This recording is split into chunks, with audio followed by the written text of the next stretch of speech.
ठाकरेंची शिवसेना आणि मनसे युतीच्या संदर्भात मनसेचे नेते अविनाश जाधव आणि संदीप देशपांडे या दोघांनी सुद्धा भाष्य केलंय। कॅमेरासमोर बोलून युती होत असते का असा सवाल सुद्धा देशपांडेंनी केला। तुम्ही एक पाऊल तरी पुढे या, राजसाहेब 100 पावलं पुढे येतील असं अविनाश जाधव यांनी म्हटलं। युतीसाठी आमची तयारी आहे, युतीचा प्रस्ताव आला तर राज ठाकरे निर्णय घेतील असंही संदीप देशपांडे यांनी म्हटलं आहे।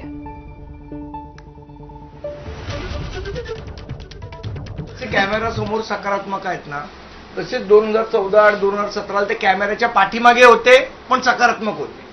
त्यामुळे सकारात्मकता त्यांची जी आज ते दाखवतात आम्हाला काही नवीन नाहीये, पण त्या सकारात्मकतेच्या पुढे आतापर्यंत त्यांचं कधीच पाऊल पडलेलं नाही।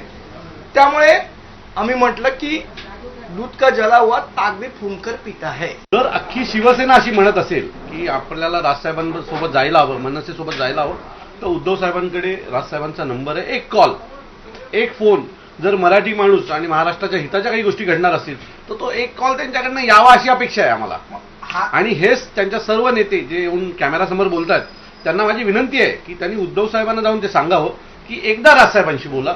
मी खात्रीने सांगतो, मी राजसाहेबांना नीट ओळखतो, आम्ही सगळे नीट ओळखतो। तुम्ही एकदा एक पाऊल पुढे या, साहेब 100 पावलं पुढे येतील। पण आम्ही 2014 आणि 17चा जो अनुभव आहे त्याच्यावरनं जी काय आमच्या मनात सळ आहे ती जोपर्यंत त्यांच्याकडनं काही ठोस येत नाही तोपर्यंत जायचं कसं पुढे?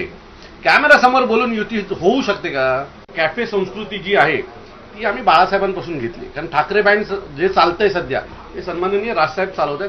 तिथे देखील मातोश्रीच्या कॅफेमध्ये पण देशभरातनं माणसं यायची, जगभरातनं खेळाडू यायचे।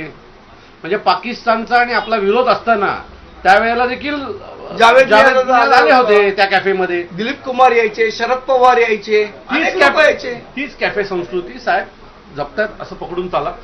जे तिथे बाळासाहेबांकडे चालायचं ते राजसाहेबांकडे चालतं। ठाकरे बँड टिकणं गरजेचं आहे ना कशाही प्रकारे, तर ते टिकवण्याचं काम सन्माननीय राजसाहेब शिवतीर्थावर करतात।